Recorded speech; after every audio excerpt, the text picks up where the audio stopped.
Halo, aku Sofia Mega, balik lagi ke channel YouTube ini. Dan kali ini aku akan nerusin video sebelumnya tentang buku Lo Ngerti Siapa Gue, buku yang aku tulis sendiri.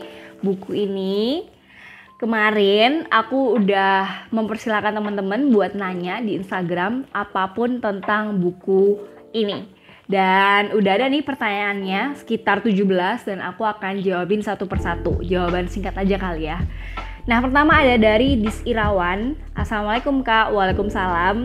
Saya mau nanya gimana proses penerbitan buku Kakak sampai bisa terbit. Jadi buku ini diterbitkan oleh Metagraph dan aku kenal Metagraph itu sejak tahun 2016 atau 2017. Aku agak lupa kapan tepatnya. Salah satu editornya, Kak Ferial, itu ngirim email ke email kapankamunikah.com untuk nawarin kerjasama, bukan nawarin untuk Kapan Kamu Nikah bikin buku gitu, dan akhirnya bukunya terbit, judulnya Kapan Kamu Nikah. Dan suatu malam aku impulsif banget, aku pengen banget nulis buku sendiri, dan buku itu udah jadi keresahanku sejak lama tentang Instagram, tentang personal branding, dan aku beranikan diri untuk bikin konsepnya dulu. Aku kirim ke editornya dan akhirnya diterima gitu, meskipun setelah aku ngirim konsep itu tuh aku bener-bener yang udah pasrahin aja dan mengira nggak akan di ACC, nggak akan diterima gitu. Ternyata seminggu kemudian atau nggak tahu berapa lama aku nunggu, ternyata diterima. Jadi dari situlah aku mulai nulis gitu. Selanjutnya ada dari Mutihaura _blog, tips nembus penerbit Mbak, suka duka bikin naskah non-fiksi, berapa lama proses pengerjaan naskah. Oke, ada 3 pertanyaan. Tips nembus penerbit, ada macam-macam penerbit sih. Ada penerbit mayor, ada penerbit alternatif, ada penerbit yang kita terbitkan sendiri, self-publishing, ada juga sebutannya crowd publishing atau apa. Pokoknya itu penerbitan yang didukung oleh banyak orang, jadi dibiayai orang lain gitu. Nah, setiap penerbit itu punya challenge masing-masing. Meskipun Metagraph ini kan penerbit mayor, distribusinya ke seluruh Indonesia, tapi punya challenge banget sih untuk bagi penulis-penulis awal seperti aku. Nah, kalau tips nembus penerbit Metagraph sendiri, kalian bisa kirim ke emailnya Metagraph atau 3 serangkai, atau coba baca buku-bukunya, editornya siapa, kalian bisa submit ke situ. Tapi sekali lagi kalian harus sesuaiin dulu naskah yang kalian buat itu apakah fiksi, apakah non-fiksi. Fokuskan ke penerbit yang fokus bacaan atau fokus buku-bukunya ke arah sana. Misalnya dia fokusnya ke self-improvement, fokusnya ke novel, fokusnya ke mana, itu kalian harus sesuaiin gitu, biar lebih mereka juga sesuai sama buku-buku yang mereka butuhkan. Terus suka duka bikin naskah non-fiksi, suka dukanya apa ya? Dukanya mungkin lebih ke susah banget untuk proses pre-writingnya, proses sebelum nulisnya. Jadi mulai riset, mulai membentuk alur buku sih sebenarnya. Kalau misalnya di buku fiksi novel harus nentuin alur, di buku non-fiksi itu juga harus nentuin alur. Bukunya mau dibawa kemana, tatanannya gimana. Menurutku itu yang paling penting sebenarnya gitu. Kadang kita baca buku non-fiksi ketika alurnya nggak pas, itu juga nggak nyaman dan susah paham gitu ketika baca. Terus berapa lama proses pengerjaan? Itu 4 bulan. Selanjutnya ide muncul menulis soal personal branding dari Riva Nurafia. Itu sebenarnya dari keresahan sih, karena aku kan emang sering banget main media sosial, karena aku bikin macem-macem, mulai nulis blog, upload foto, review ini review itu di Instagram, di YouTube juga. Jadinya aku sering banget lihat Instagram, dan gak hanya ngelihat gitu, karena backgroundku kuliah kan tentang bagaimana kita bisa menyampaikan pesan secara efektif, tentang komunikasi gitu. Akhirnya ada proses analisis gitu ketika setiap ngelihat akun. Nah, ada fenomena teman-teman yang selalu bersemangat bikin konten, terus aku di kampus juga belajarnya tentang itu. Jadi ada keresahan gitu bahwa semua orang tuh pegang Instagram gitu, semua orang bikin konten, semua orang sibuk nge-review ini, nge-review itu, dan melakukan semuanya. Tapi ada satu yang kurang gitu menurutku, adalah benang merah dari apa yang semuanya kamu lakukan. Terus aku berpikir apa yang bisa membantu benang merah ini, dan salah satu jawabannya adalah di personal branding. Nah, ini keresahanku sejak lama, dan ya suatu malam aku tiba-tiba kayak kebanyakan energi, kebanyakan kafein mungkin. Akhirnya aku memutuskan untuk mau menulis buku ini. Selanjutnya ada dari Kak Gandes. Ini bahasa Jawa, intinya kenapa kok bikin buku ini udah aku jelasin. Dan apakah buku yang kedua nanti tentang bahas personal branding juga. Oke, aku udah ngerencanain nulis buku selanjutnya. Tapi aku masih belum nyaman sama topik yang aku bawa. Jadi ya aku tetap nulis, tapi tetap ya dipikirkanlah mau dibawa kemana ini, apakah dilanjutin, apakah gimana. Jadi masih dimatengin lah. Tapi yang jelas aku akan nulis buku untuk selanjutnya, tapi nggak tahu kapan. Oke?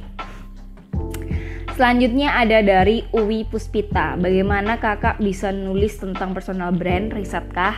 Pertama, itu dari keresahan sendiri, background kuliah, dan tentu saja ketika aku menulis ini banyak melakukan riset, belajar ini itu gitu, baca banyak dulu gitu sebelum menulis ini. Selanjutnya ada dari Uwi Puspita lagi. Kak Mega udah nulis buku apa aja? Yang pertama, buku Kapan Kamu Nikah.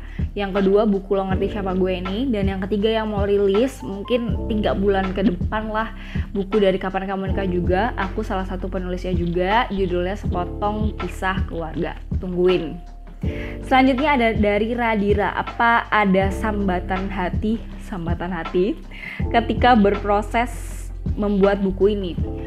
Yang paling beban tuh sebenarnya apakah aku punya kapasitas nulis buku ini. Rasa nggak pede itu tuh lebih berat gitu loh daripada kemampuan nulisnya. Apakah punya kapasitas? Dan akhirnya aku nemuin jawabannya gitu, bahwa apa yang aku tulis itu bisa bermanfaat buat target tertentu gitu. Jadi aku nggak bisa memuaskan seluruh pembaca, tapi aku harus nentuin siapa pembacanya, buku ini pas untuk siapa. Jadi aku lebih bisa mateng nulisnya sesuai sama kebutuhan mereka dan sesuai sama yang aku bisa tulis gitu, sesuai pengalamanku. Jadi aku nggak harus bingung gitu ketika misalnya buku ini nggak cocok untuk orang-orang yang advance, karena buku ini ya memang bukan untuk mereka, dan aku pun juga tidak berkapasitas menulis untuk mereka gitu. Jadi setiap penulis punya target pembacanya masing-masing, khususnya untuk buku non-fiksi gitu. Tapi itu jadi proses yang cukup berat sih untuk menulis buku non-fiksi. Apakah kita berkapasitas untuk menulis buku itu atau tidak, apalagi untuk penulis pemula. Oke, selanjutnya ada nyambung nih. Apa penulis pemula bisa menulis buku self-improvement seperti ini? Kalau iya, step dan tipsnya gimana? Oke, semua bisa menulis sebenarnya. Tapi yang harus kita sadari adalah kalau untuk self-improvement harus sesuai sama apa yang kita tahu, apa yang kita suka, apa yang selama ini kita fokuskan, memperhatikan itu, kita coba misalnya. Jadi kita lebih bisa menguasai tulisan itu kan gitu, dan bisa lebih percaya diri juga untuk menuliskannya. Jadi kalau misalnya pengen nulis buku non-fiksi khususnya self improvement, pastikan itu memang sesuai sama apa yang kamu pelajari selama ini, atau yang kamu suka, atau yang selama ini kamu lakukan. Terus dari akun yang sama, apa isi buku ini sebelumnya sudah Mbak terapkan sendiri? Buat yang udah baca mungkin tahu ya kalau buku ini lebih banyak cerita personal gitu. Aku lebih menceritakan pengalamanku sendiri dan memposisikan sebagai temen brainstorming gitu tentang selebgram, personal branding, tentang selebgram gitu. Jadi nggak serius-serius banget kok buku ini. Dan tentu saja udah aku terapkan karena sehari-hari aku melakukannya dan aku mempelajarinya juga di kampus.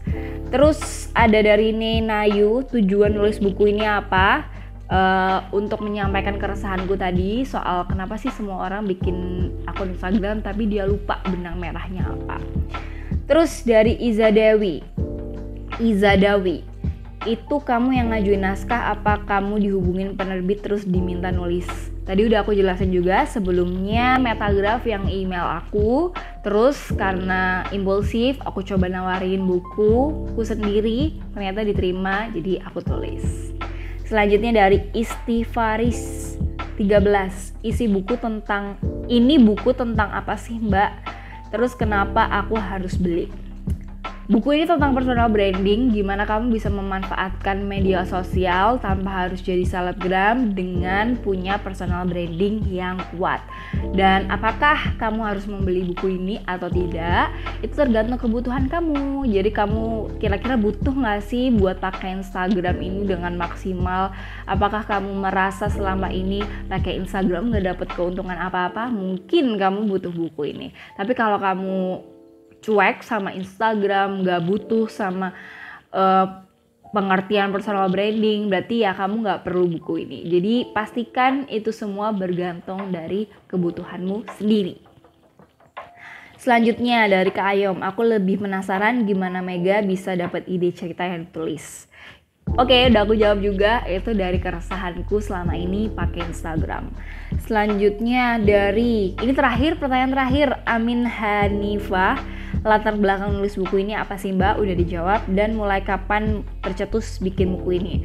Oke, kalau sebelumnya emang keresahan itu kan udah bertahun-tahun gitu ya sejak main Instagram. Tapi kalau mulai tercetusnya emang malam itu banget sih tiba-tiba, oke, aku harus nulis buku ini. Impulsif banget, mungkin emang kebanyakan kafein saat itu. Oke, itu semua pertanyaannya. Dan kalau kalian pengen tahu lebih banyak soal buku Lo Ngerti Siapa Gue, pastiin kalian udah daftar di bedah buku yang aku selenggarakan di Ngalup Coworking Space Malang. Itu salah satu coworking space andalan buat bikin event di Malang sih. Jadi kalau biasanya aku butuh event, butuh insight baru, aku langsung ke Instagramnya @ngalup.co, ngelihat ada event apa seminggu terakhir ini. Dan ya, kalian langsung bisa cek di situ dan kamu bisa daftar untuk event bedah buku hari Minggu besok tanggal 31 Maret jam 18.30 sampai jam 9 malam. Cara daftarnya kalian langsung klik link di description box atau di bit.ly/bedahbuku-lnsg. Di bedah buku ini nanti kalian bisa langsung ngobrol sama aku lebih banyak bahas tentang bukunya. Dan juga ada Takin. Takin ini salah satu booktuber juga, mengulas buku di YouTube, di koran juga, di Instagram juga. Dan dia akan kasih tahu sudut pandangnya sebagai pembaca. Dan nanti di sesi akhir akan ada diskusi brainstorming bareng-bareng soal personal branding dan sekaligus praktek biar langsung paham soal personal branding itu sendiri. Dan nanti kalau kalian datang tepat waktu, jadi acaranya benar-benar akan dimulai jam 7 malam. Kalian bakal dapat kopi susu Juragan. Aku udah cobain tuh salah satunya kopi susu honey dan aku suka banget. Jadi kalian bakalan dapat kopi itu for free. Acaranya juga gratis. Jadi pastikan kalian datang, segera daftar sekarang karena acaranya udah Minggu besok. Dan sampai jumpa lagi. Dan yang udah daftar, jangan lupa ya, nanti aku email lagi kok buat ngingetin kalian. Jangan datang telat, pastikan datang tepat waktu karena kalian bakal dapat kopi. Oke, sampai jumpa. Dadah. Makasih banyak udah nonton video kali ini.